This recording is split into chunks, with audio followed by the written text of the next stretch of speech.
hello, and welcome back to another episode of the podcast, Come Over for Dinner. I am so glad you're here. Today I am welcoming a very special guest. I am really excited to introduce her. Her name is Julie. Welcome, Julie. Thanks for having me. Well, thank you for taking time out of your day to join me. She is a mom of 4 children who range from 8 to 17. They are all at Logos School and enjoying their time there. We are about to start Easter break at the time of recording this, so we are all celebrating big.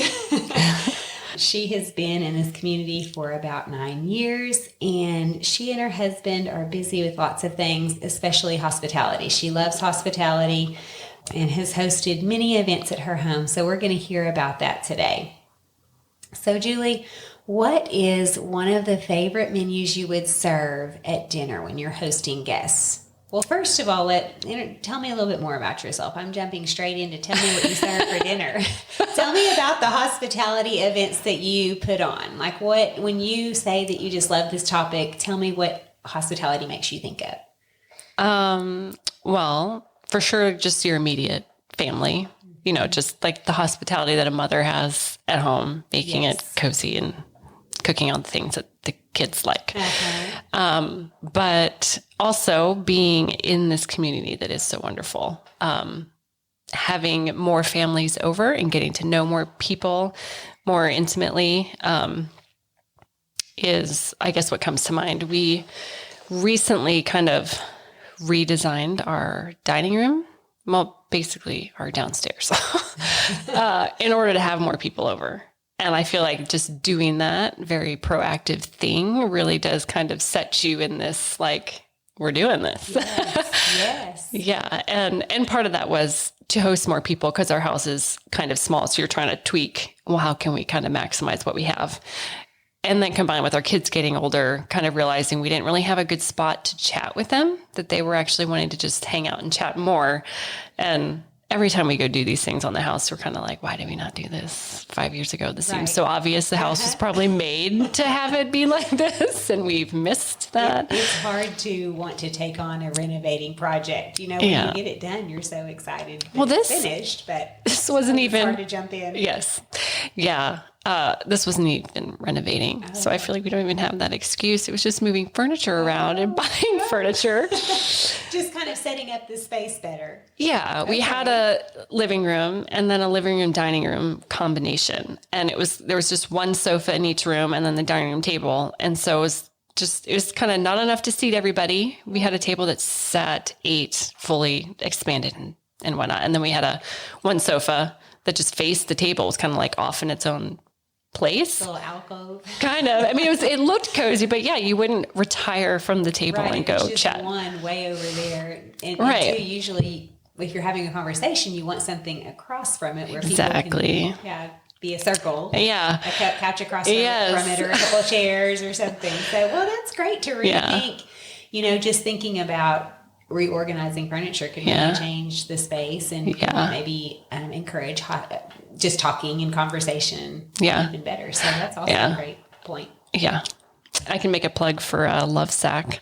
What is a Love Sack? It has the worst name. They should definitely rebrand the name. Love Sack. Or it could be such a bad name that it's genius. Exactly. It's catchy. The people are telling about how bad it is so that everybody's talking about it. It's a little cringe. Yes. Okay. Love Sack. I think they are famous for their sacks. I think that was what the main thing was. But they have sofas that are modular. Okay. Right. So we had bought a Love Sack sectional for our living room. And then we went and moved all of our furniture around. We thought, shoot, we really need 2 sofas facing each other. But here was the fun thing. Because we had this special sofa, we looked at it and how it comes apart. And we realized all we had to do to get a second sofa was buy one more back and an arm. Really? Yes. So and we had 2 sofas. Or go to a certain store? There is a store in Spokane where you can go try it on and sit on it. The name is bad. The name is bad. You can go test them out, I guess. them Yes. out. And I think Costco, a friend said she saw one at Costco. Really? Okay, Yeah. so it must be popular. Yeah. Here. I've never heard of it. I mean, it could be countrywide, but it could be just Yeah. the Pacific Northwest. Yeah. I have no idea. It felt risky. I mean, you buy it online and it comes FedEx. There's no freight because it comes in a lot of pieces. But yeah, it was pretty amazing. It was just it was a super cheap way to get a second sofa because we had 6 seats. So when you just pulled it apart, we just needed one more back and one more arm and then you were good to go. And so now you have 12 seats? No, it's 6. So it's pulled it's out to 3 and 3 Three facing each other. Yeah. Okay. Just like a normal, right. Yeah, that's Yeah. true. That's true. Normal couch. Well, they do have a picture on their website where they have I sent it to Rachel, who has a giant family, because it was hysterically long. I had in my mind sectional, but then you said couch. And so sometimes sectionals can be, ginormously long. Yeah, this one I think it had almost 12 seats. I mean, it was in this huge room, not a typical house, but. Right, those are fun. If you It have can room go. for it. It can go pretty big. It can go on and on and on. Yeah. Speaking of hospitality, how many people can you fit on this couch? Yeah, exactly. Well, that's good to know. That's good to know that that's an inexpensive brand, as well as, you could order it and just have it shipped to your house. It kind of sounds like IKEA where you have to put everything together. I guess it's not hard, but. Yeah. And it is better quality than that. I can say that. Yeah. Yeah. I saw a video recently, I don't know, YouTube or something, where a guy got an email or text or something from his wife that said, "Hey, can you put the trash can together?" And I was thinking, What? okay. And the next picture he shows is like an entire dining room table full of just sides of things, all these boards and bags of screws and nuts and bolts. I mean, it was this huge project. Like, I would have just walked away. And it was like, trash can? Put it in the trash can. It was kind of funny. Then he jumped ahead to the final, and apparently, I mean, I'm wondering, was it from IKEA? It had to be from IKEA. But it was some kind of whole cabinet system. Wow. Like where there were 3 pull-out bins on the bottom, which I guess were trash. Whoa. Maybe like trash and recycling or something. I have no idea. 3 bins, and then there were still shelves up above it. I mean, it was a whole unit. Wow. It's like, that man is a saint. Oh, it's funny. Oh, wow. Okay, so moving on to some specifics for hospitality, what is a favorite menu you might choose to serve for dinner to your family and to others coming into your home? Okay, so I had a really hard time just doing one. Oh, I'm so sure. I have a few. Bring it on. Okay, some of it's the season, and then just different guests, I guess. Well, and that's a good point. So you have to think through who's coming over. Yeah. You don't necessarily want to serve something spicy when there's a bunch of little kids Right. coming over or something Yes. along those lines. So Yeah. tell us what you got. Okay, well, speaking of spicy, I have not found this online, and maybe I can find it online so you can link it better because I have it in this cookbook here. But a long time ago, I bought this allergy cookbook because my son had a ton of allergies. And in it is this I actually don't know how to say this either. Is it banh mi? It's French. There's probably a really good way to say that. Well, I'm just going to go with what you said. That's how I say it in my head. Someone All who's, of you French speakers, no judgment. I'm probably botching it because I typically botch things like that. Well, unless you know the language and have been taught, then we have Yeah. an excuse, the two of us. We were not blessed to learn French in our childhood. Yep. Anyway, it's super pretty. So it has mint and cilantro, and it's a spring salad, and then you take a carrot slicer and you kind of just peel really long strips of carrot, and then you also slice red pepper and yellow pepper really thin. So all of this is sprinkled on top. Sounds beautiful. Yes, and then you pickle some red onions. So you have the purple and the green and the red and the yellow and the orange. So it looks super, super pretty. And you do have a sriracha dressing that goes on top, and you can kind of dial it in. But it's really good. It's really not that spicy, but if you are sensitive, you can just omit that part. It still tastes pretty good. But the kick, I really feel like the sriracha nails it.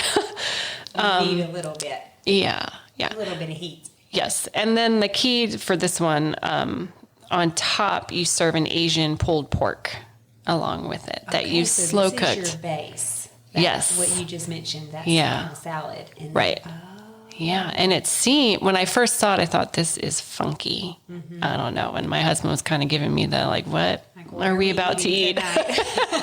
Should I order an emergency pizza? Yes. And he loves it. And he said that night, he's like, I was pretty skeptical having this put in front of me. Favorite. It really is. He loves strong flavors, and this just has so many. The spicy, yes, the crunch, the spicy, the all the mint. Did I mention mint? I think so. I think I did. Okay, the mint and the cilantro. It is just so good. And then there's a sauce that goes on the Asian pork that it's cooked in, and kind of it's not too wet or anything, but it's definitely kind of in the sauce, and then you put it on your plate. So that kind of it sings with the vinaigrette, but there is a little spice to it. So kind of be careful who I... Right. I mean, but if it's a small amount, most people can handle a small amount. Yeah. But I guess if they're very sensitive, then they could cut back on the sriracha maybe. Yeah, I do. I have one an extended family member who is very sensitive and could not handle at all. So it was easy to just omit that part for her. Yes. So what do you serve with this? Or is it really a one bowl meal, like a one dish meal? That one is kind of its own thing. I love, and this goes with both, are the, I gotta check the name. It's the Big Batch Quick Dinner Rolls from King Arthur Flour. Yum. Yum. Very yum. And it makes 24, and I just cram them in on my cookie sheet, and they come out just all lined up, and you just melt some butter and put it over the top. And it is the most reliable dinner roll recipe I've ever used. It's just I would have to try that. go to. Yeah. How many rolls per person do you plan? At least 2? Yeah. I mean, a lady's probably just going to do one. That's true. The man's going to take 2. Yeah. Yeah. Teenager 2. Take 2 for 3. Sure. Maybe 3 if there's extra. Right. Yeah. So, yeah. Okay. But Yeah. so 24 typically, I mean, well, you have to count your numbers, but that making one recipe Yeah. might cover your extra family. And it looks good, just having it piled high.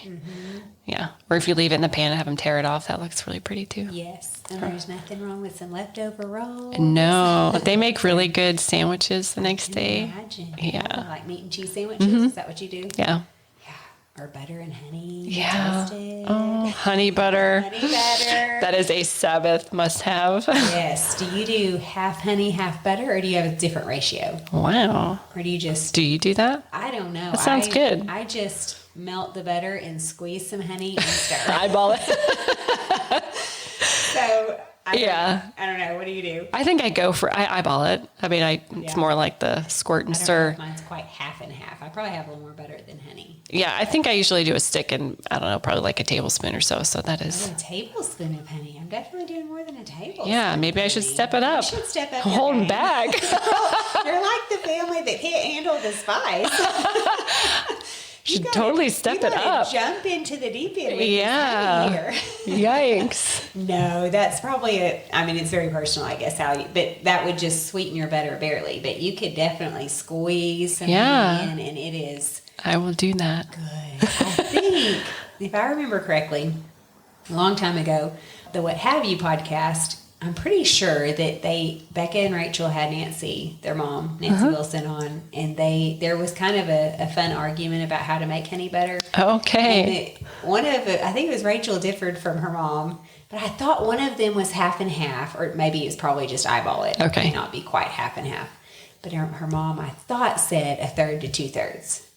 Okay. But I shouldn't quote this until I go back and listen to it. I have to go back and find when she's a guest and then make sure. But again, there's not a right or a wrong. It's just how does your family like it. But if you melt a stick of butter and stir in honey, you can tell the consistency when it gets right. Yeah, okay. But extra honey doesn't hurt anything. Either way, step it up. It's clearly the answer. Do you serve the honey butter when you serve rolls for dinner? Yeah, usually. Just on the side, but yeah. Yeah, people can get their own. Yeah. I mean, soften a stick of butter. Definitely don't melt it. Soften a stick of butter, stir in some honey. It should be a creamy texture. So, anything else to go with this menu, or are we ready to jump to your second menu? Yeah, my second one.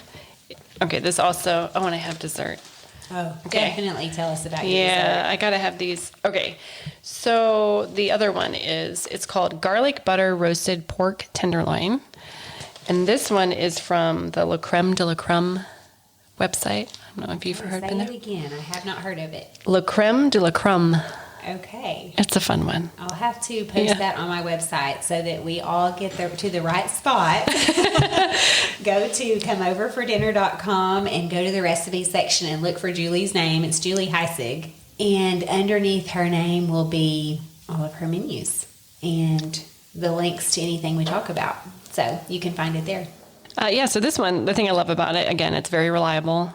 So, sometimes depending on your week or whatever's going on, you feel a little like, gotta do this. Yes. And you want to be able to do it with half a brain or whatever and just know that it's gonna come out. So this one is just pork tenderloin, and the butter is the key. Butter again. Butter is a must. It is a must. So this, you rinse the pork, pat it dry, put it on the cookie sheet, poke it full of holes with a fork a couple times, and then you mix up half a cup of butter, minced garlic powder, and some dried herbs, like really Italian delicious. seasoning. Yes. And so you mix all that together and just kind of rub it all over the pork. And I like to save just a little bit or make extra for when it comes out, to just add a little extra. But it makes it so tenderloin isn't really dry. It's still pretty moist, but it makes it just extra delicious and creamy.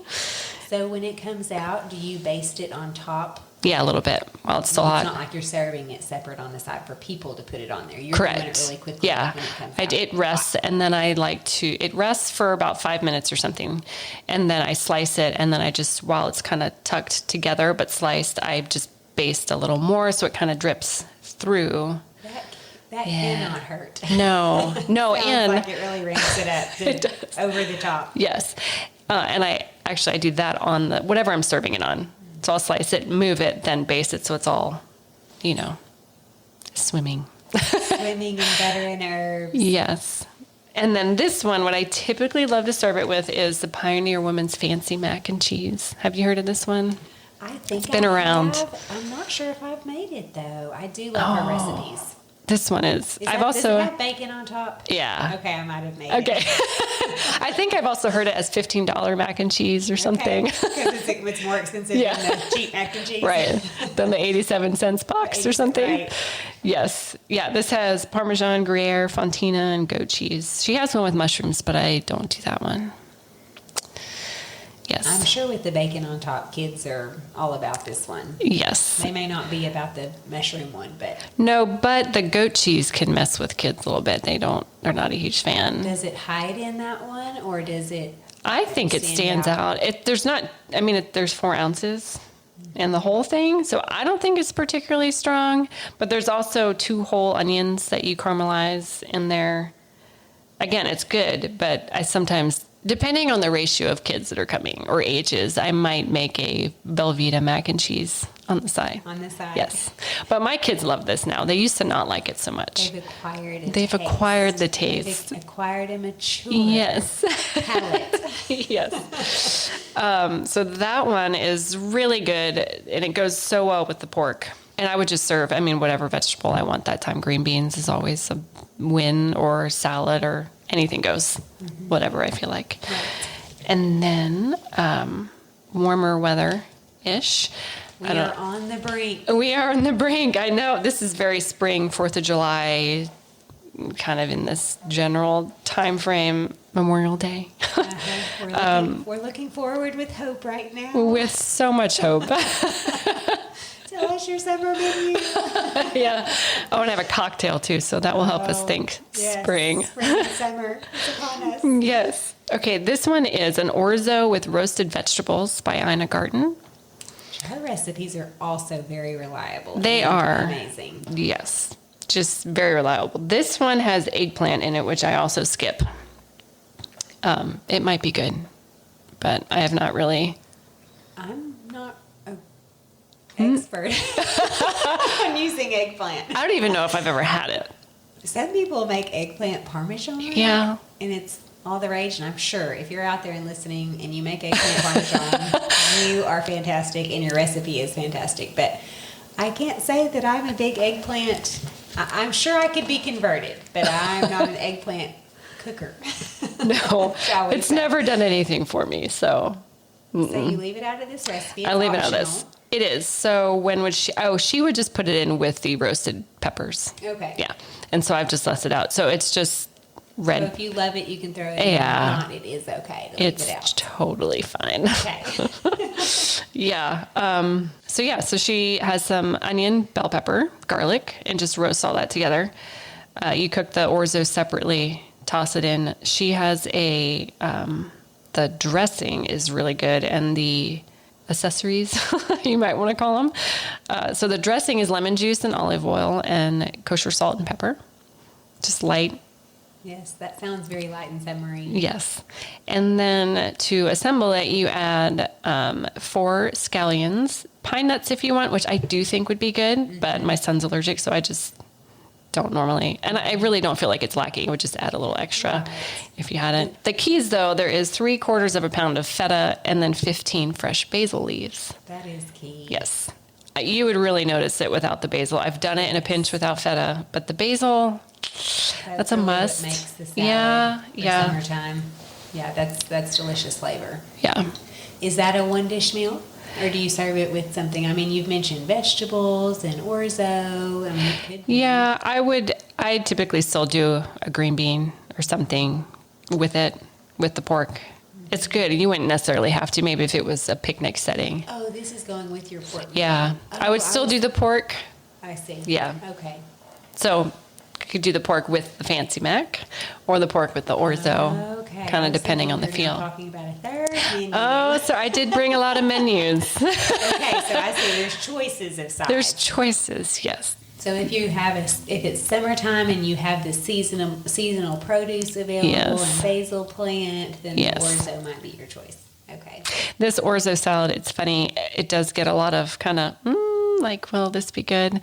And we had our neighbors over who live behind us. They're super sweet people, and he loves meat and potatoes, and he does most of the cooking, and it's a lot of grilling. And he was excited about coming over, and I ran into him outside, and he said, "Oh, so Julie, what are you cooking us?" And I told him, I said, "This orzo salad." And he goes, "Huh?"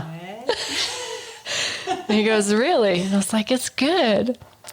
So then I'm like, fine, I will make you some mashed potatoes on the side just in case. But when he came, he leaned forward and goes, "Wow, Julie, this is so good." And the mashed potatoes sat cold on the stove. Yes, so it even won that man over. So, Good. yeah. Oh, okay. Well, that's a must try for sure. Yeah, that's good. So what else? Dessert? Dessert in your cocktail. Tell us about that. Or which one would come first? Here, we'll go dessert, and then we'll come back to cocktail. Okay. Since now we're towards the end. Okay. Okay, this is another Ina Garten recipe. This is a mocha chocolate icebox cake. You said mocha. Yeah. I'm in.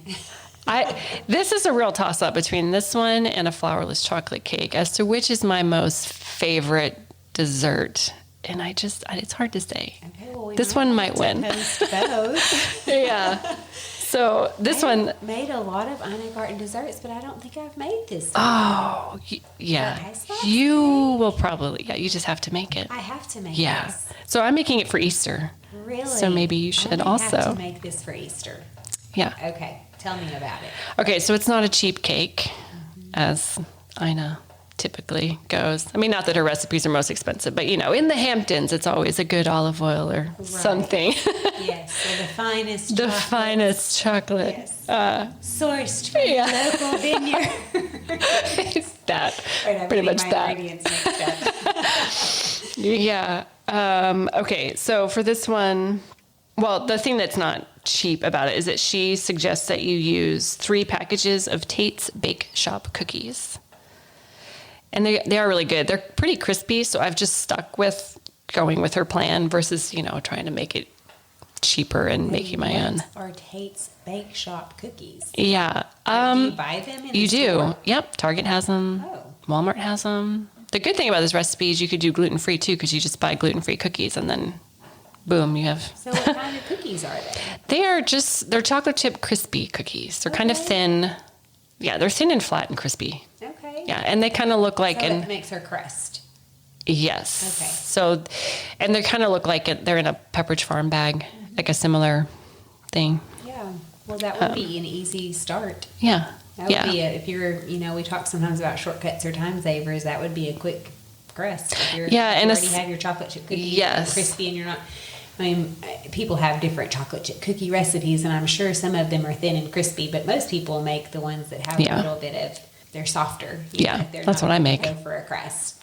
They're not going to work in a crust. No.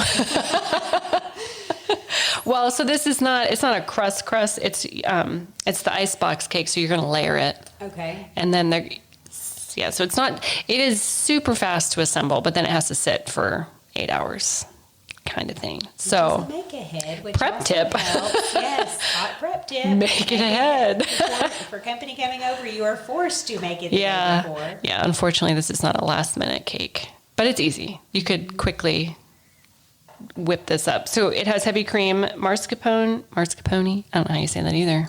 I would say mascarpone, but I have no idea. I've chosen all the most difficult words to speak publicly. Speaking French and Italian. Wow. Yes, and I'm of many talents. I am very American. Okay, so you have heavy cream, the mascarpone cheese, sugar, Kahlua, and cocoa powder and espresso powder, vanilla extract. You just whip that up. That becomes that's the filler. And you just layer the cookies on the bottom, a layer of the cream, cookies again, cream, cookies.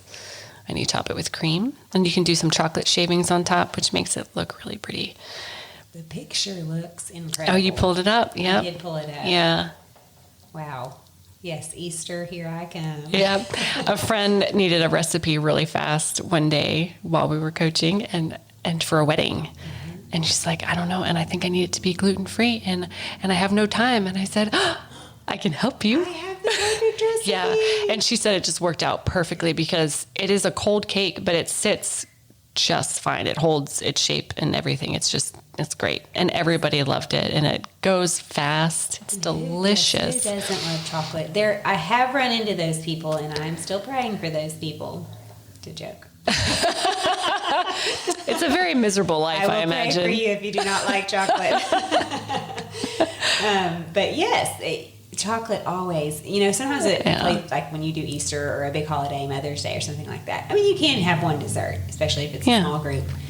But if it's a large group and you're having multiple desserts, I almost always have the idea of, okay, chocolate and. Yes. Okay, definitely chocolate. And the second thing, let's see, fruit, what's next? A pie, ice cream, what are we going to do second? It doesn't really feel like dessert if you didn't have chocolate. Chocolate needs to be involved. Yeah. So tell us about your drink, your cocktail. Okay, yes. So for Easter, I was thinking of having a drink, mimosa, cocktail, something. So I've been trying some this week to try this out. And I found one that's amazing. And I kind of went down the rosemary trail after going to Lodgepole, a restaurant here. I had a cocktail there one time and I forget the name of it, but it had Prosecco and rosemary and lemonade or something. And it was so good. And I was just trying to remember bits and pieces. So this recipe comes very close to it. And it's pretty. And it's a little girly, but cocktails are kind of by nature girly. It sounds very refreshing. It is super refreshing. Very refreshing. So you make a rosemary simple syrup, which is just sugar, water, and rosemary. And just you boil it for a minute and then really you're good to go. Mm-hmm. It said you can cool it for 30 minutes in the fridge. And I wasn't quite sure if it doesn't say if you leave the rosemary in or not. So I just one day I just took it out quickly because I wanted to just make it and try it because I'm making dinner at the same time and just experimenting. And it had a lot of rosemary flavor. And the next night I thought, let me just let it sit for 30 and see. And it got a little stronger, but not too bad. Didn't ruin it or something. No, so I think you could just get it done and it's done, and then chill it if you want. And then the cocktail itself, you do 1 ounce of the simple syrup, some lemon juice, vodka, champagne, and a sprig of rosemary for the top. That sounds really delicious. Okay, so 2 hot tips on that, and you may have hot tips on how to make it, but when I have had to cool something really quickly, like you're saying, you need to go in the fridge or simple syrup, but let's say company's coming in 15 minutes and you don't have time, your syrup's hot. Yeah. You can put ice cubes in a plastic bag, seal them up, and then put it down in there. Oh, perfect. Water down whatever it is that you're... Right inside. Right inside. So like if you had that's perfect. A jar or pot or bowl or whatever, you're putting your simple syrup in to put in the fridge, get a bag of ice and put it in there. And that's brilliant. It has to be in because it'll melt. Right. But you don't want any of that water in your syrup to water it down. And so that's a way to cool things very quickly. And the more ice, the more... That's a great idea. The faster it cools. And the second thing, to make cocktails, I don't know, some people may think, well, I don't have a shaker or something like that. But I had a sister who said, well, do you have a mason jar? I was like, oh, yeah. I don't have a cocktail shaker. But so mason, it doesn't have the holes on the top where you can pour out of your shaker, but you can make it, you know. Yeah. So, mason jar. Maybe that's a great idea. I have no idea. It was like rocket science to me. No, this is great because we'll have quite a few. So I don't want to sit there quickly trying to do one at a time. Exactly. Yeah. So if you line up your mason jars and here we go. Yeah, most people have a mason jar. I have a lot. Yeah. Or multiple. So that's a quick shaker. And then I guess if you were going to strain it, you could put it through most people have the mason jar in the strainer instead of well, if you just strain the simple syrup, you're good to go. There's nothing else to strain. Yeah. Straining this one. So yeah. Okay. That all sounds amazing. We've talked a little bit about shortcuts and time savers for this menu. Things to make ahead of time. Would you add anything to it, or have we pretty much covered everything you do? No, I'd pretty much cover. I don't have any amazing prep tips. These, I don't know. I mean, obviously start for all of your stuff. I mean, you're cleaning, whatever, you're shopping. It's good just to plod through the week, but yeah, I feel like maybe one of them I had. The rolls, they're really good, right? Hot and ready. And they are pretty easy. The kids can make these. So I had my 12-year-old make the rolls with me. Yeah. And it was just, it's great. So she handled it. Right the day of, not ahead of time. Yeah. Just so they're hot out of the oven. Yeah. But the dough, I mean, if you just mix it and get it on the counter, it can just rise and you can leave it rising for, whatever, if you didn't have time to get back to it till later. And then they just need to shape, which is easy. Yes. Yeah, and they're old enough to take stuff in and out of the oven safely. Okay. So no biggie. You're a 12-year-old. That's the hot prep dip. Yep. Have a 12-year-old and put her to work. Exactly. Yeah. What is your best advice for showing warm hospitality to those coming into your home? How do you make it feel welcoming to people? Besides setting up your couches, where one couch is not all alone in the corner. Or overwhelmingly 12 seats. Right. Or having some massive long sectional, one 6-seater facing the other 6-seater. Oh, my word. Funny. I mean, if I had to get it down to one thing, I would say just bless the person. How would I want to say it? Like you think through how to bless the people that are coming to your home, maybe? Yeah, just your focus being, how can I bless them and give to them? Because there's so many different kinds of people that you have over, and some people like a more casual setting. Some are very uncomfortable in something that feels kind of formal. Some really like the formal setting. So knowing who you are inviting, I think, is helpful. But at the end of the day, just seeking to bless them and not think about yourself or what's going on gets communicated. Mm-hmm. They can tell. My mother-in-law has a really sweet story long ago of a woman who, she would tell this story better than I can. This is secondhand, and it's been a few years since she told me. But it was a woman in, I believe, her church who was poor, and I believe she had one toddler. And she invited my mother-in-law over, and her place was messy and just run down. But she set a little table and she served her peanut butter and jelly. And she said she's never felt more wanted or more loved by someone than that peanut butter and jelly. And it was really, that lady just wanted to bless my mother-in-law and have her in. And it didn't matter, she couldn't offer her much of anything. There was nothing beautiful going on. There was no good music, or good perfect lighting, or candles in the bathroom, or all the things that we typically think of. Mm-hmm. And it was all her attitude. It's just, I want you here. I want to be with you. Please come to my home. Yeah. And You're the humility. Yes. Yes. And that's the number one thing. Yes. That is so much more important than lighting and music. Yeah. Yeah. And we had those stages where, because of that story, after we moved into our first house, this was back in Tennessee years ago, all the family was in town and they all wanted to come see our house. And I thought, I have nothing to serve them. And I thought, I'll serve them peanut butter and jelly. B&J's all around. But they loved it. There was no place to sit. It was just like a quick tour, and it was all around lunchtime. And my mother-in-law gave me a wink for that one. That's great. Yeah. But now we're in a stage where it's more fun to just have lots of rolls and all the fun drinks and, appetizers. Just come and feast and have fun and feel like you can go for seconds and whatever. Exactly. Try to be as comfortable as you can be. Exactly. And just wanting someone there, you can, like you said, you can come up with something. Yeah. Typically. I mean, I guess there is for instance, where maybe every single cupboard was bare, but I know that when my kids were all teenagers at home and we would have groups of friends over, sometimes it was a little bit spontaneous. Mm-hmm. And you think, how am I going to feed all these hungry teenagers?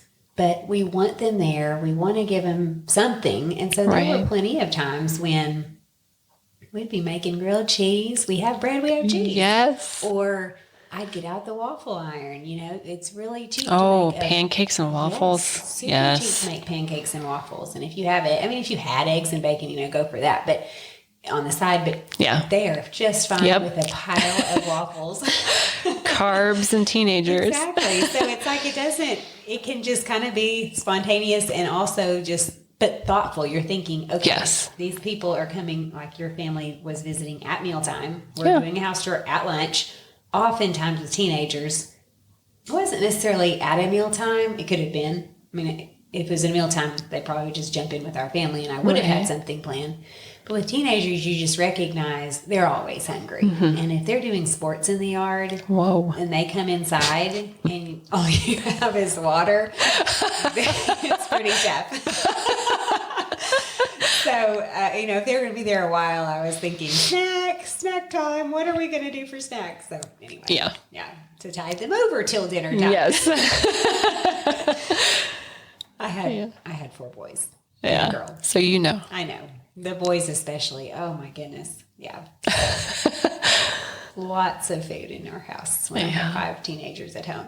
I don't even have teenagers, and I feel like I'm just constantly doing Walmart pickups. Mm-hmm. The guy today said, welcome back. And I said, I know. Y'all are great friends. Oh, man.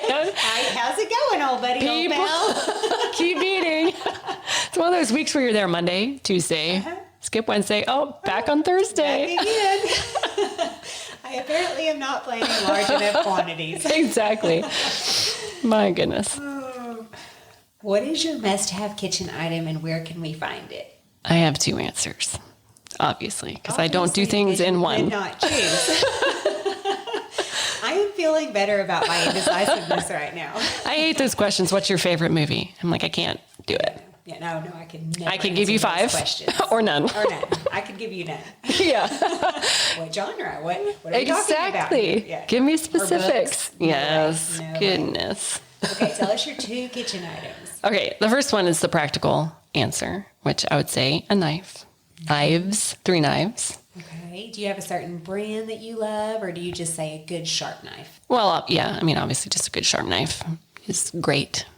This is sort of a funny story. This is not the funny story, but it is a funny story. Tell us a funny story. Okay, years ago. Saving thee. The is not allowed right now, but tell us a. And the is not that funny, but just to make sure you don't get too excited. Keep Keep your hopes low. Yes, keep them low. Okay, years ago, my husband bought me 2 shun knives, a chef knife, and a paring knife. Okay. SHUN? Yes. Okay. Yep, it's a Japanese brand. Okay. And I did not realize at the time just how special this was. And I did not take the best care of them. So I still have them, but the tip has chipped off of one, and there's another chip in the bottom of the chef knife. It's very sad. It's very sad. But they are the best knives, So he hands went down. and spent top dollar. He found one on clearance, could not believe it. That was the paring knife. I can't remember where he got the chef knife. That's really Can't fun remember that that he researched it, though, and wanted to buy something really high quality for it. Oh, yes. He is the best with that. That's great. Yes. So Amazon has the set where you can get the chef knife and the paring knife and the utility knife, which are really, if you just have those 3, that's kind of all you really need. Yeah. Yeah. And you'd be good to go. And that knife sharpener that, who was it? Sarah Mortimer? Did you have her on? Someone. 2 people recommended it. I think it might have been Sarah Mortimer and Katie Rauke. Yes. Both. I think 2 people. They did. mentioned the same one, I think. Okay. Yeah. So that's the top recommendation. So you're good to go. I mean, you wouldn't really need to. Yeah. It's kind of, it feels like a boring answer to me. But also, not having a good knife is one of the most frustrating things. It is frustrating, but you it's can't also do fun anything. to hear what brands people like. So Yeah. I'll post that because that is new. Okay. A new brand.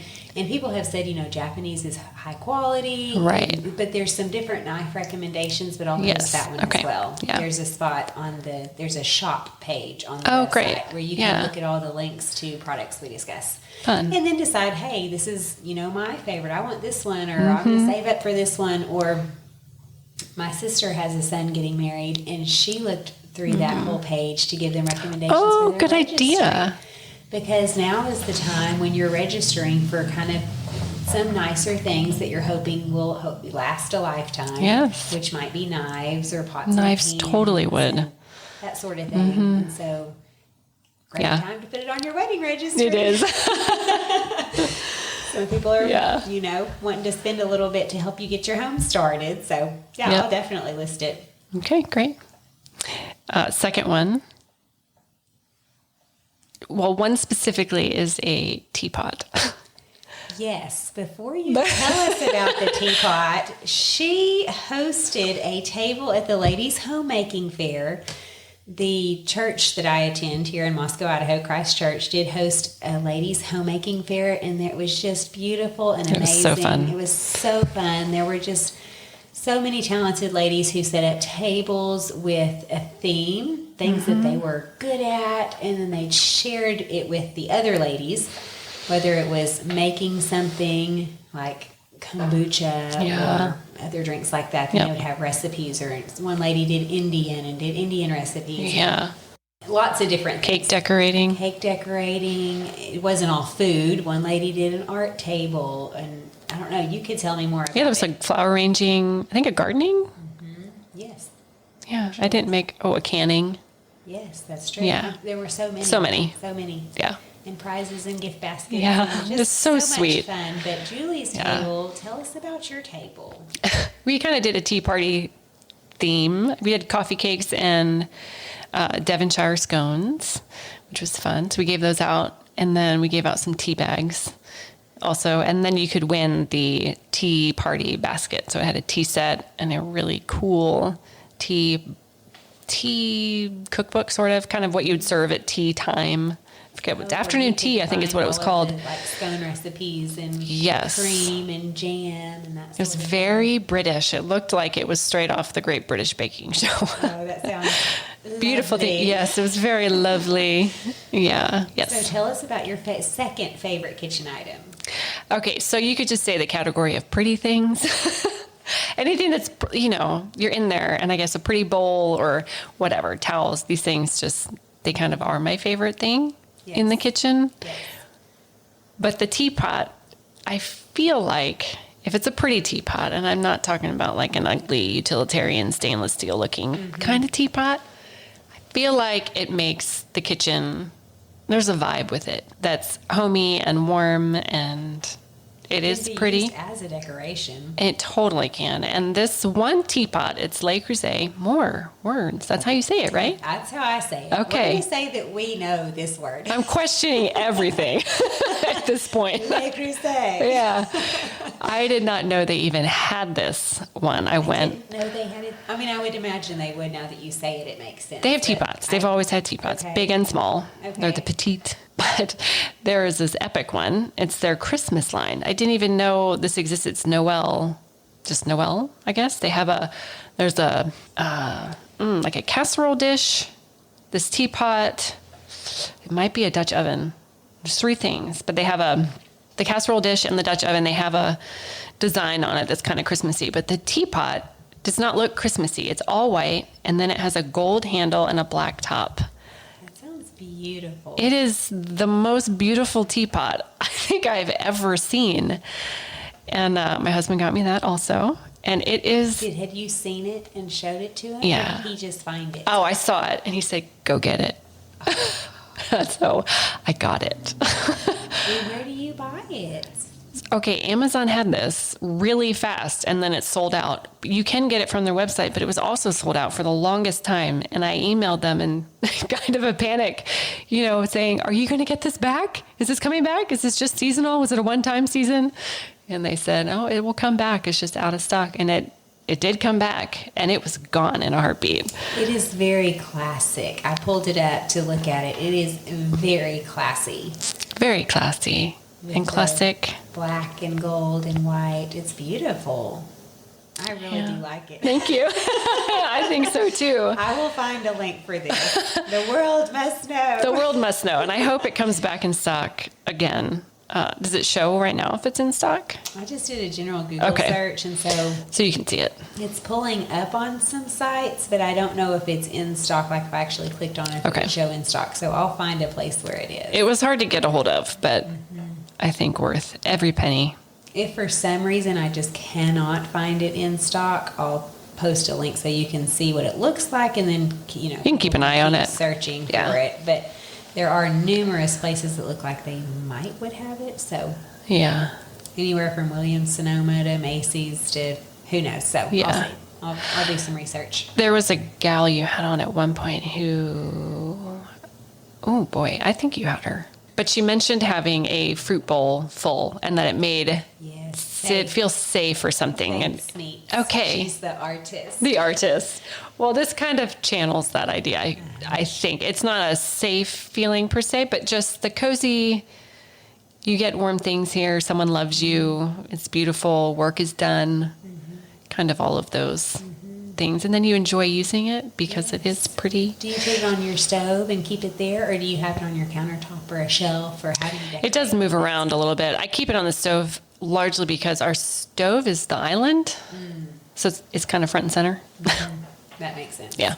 Okay, so tell us the story. This involves my mother-in-law again. Okay, so when we were first married, we were married for probably 4 months at this point. We were going to have him over for dinner in our apartment, and I was very intimidated about this. His mom is a wonderful cook, and I don't know. I guess it's just your first real, come over to our house, and now we're married, and I'll cook for you. So I got super nervous about this and super unwise. And I just thought, I'm going to cook everything right now. Because I don't want her watching me cook. Right. I just want to be All to be done. I just want it all done. Yeah. I'm probably doing this terribly. And I felt like I knew nothing. And I was really just being super prideful about it. I'm like, look, if it's just done and they come, we can just eat. We can just eat. And it's finished. fine. It's finished. I don't have anything to do. Right. After I'm done. Right. So I cooked all the green beans first. Major mistake because now they're cold and like mushy from sitting around. And then I thought I would do diced up potatoes. And I cut myself. And I caught about 4 or 5 potatoes that had blood on it because I didn't even catch that I'd cut myself Oh, no. right away. So that's gross. And so you're fumbling around the kitchen, cutting yourself, making mushy green beans. And then on top of this, we thought... And cold potatoes. Cold potatoes. Oh. And not all the potatoes, because obviously I tried to cut or throw out the ones that were, oh my word. And then we're thinking, well, we want to give them something good. So we thought salmon, but we had no money. Buying salmon is quite the thing. I bought frozen salmon at Target, which I would not recommend. I didn't even know Target sold frozen Exactly. salmon. And they shouldn't. They just Should they? They should not.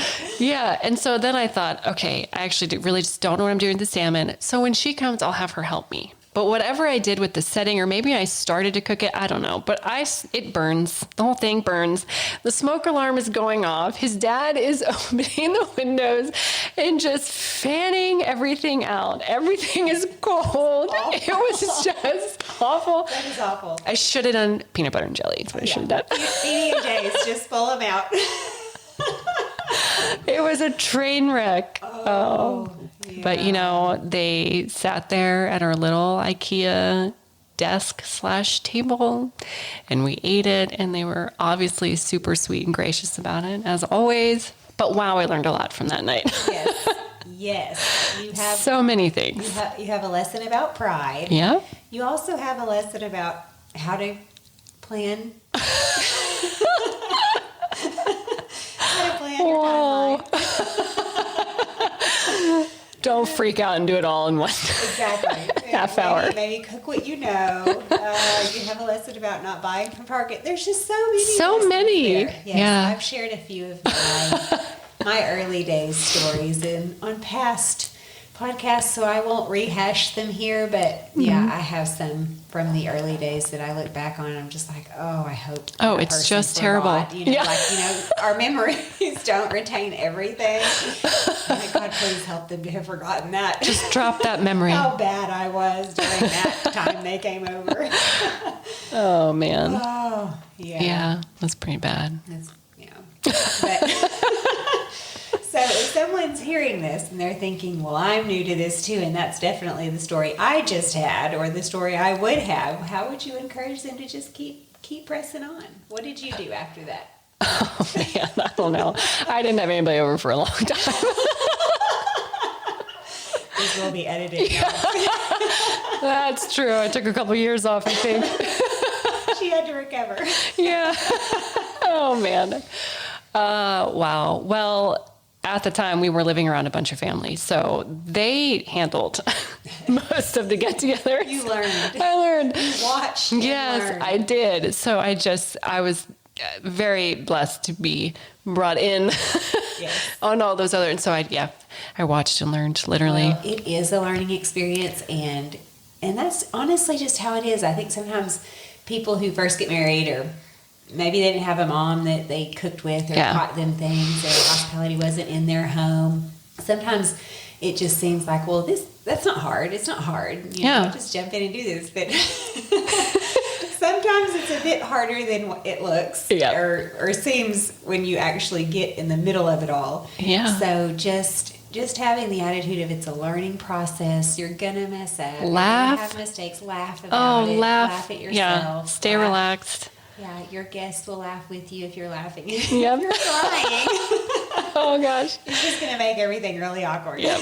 There was one time I get put on these things, but I was responsible for making the pecan pie. This is another plug. Oh.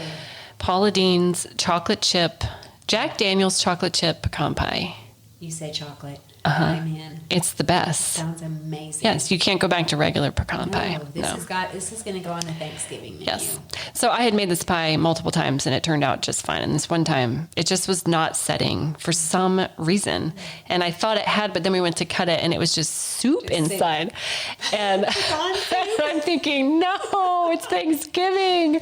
Everybody's excited about this pie. And I, still young, got kind of flustered and thought, I just got to throw it out. And my sister-in-law said, I'll put that over ice cream. Oh, yeah. And I thought, that's brilliant. So, being around more experienced, relaxed they can Women, immediately think yeah. of another way Yes. instead of just panicking and shutting down. Yeah. And being, oh, I know, I just have to scrape it into the trash can and pretend nothing happened. Right. And sorry, there's no dessert.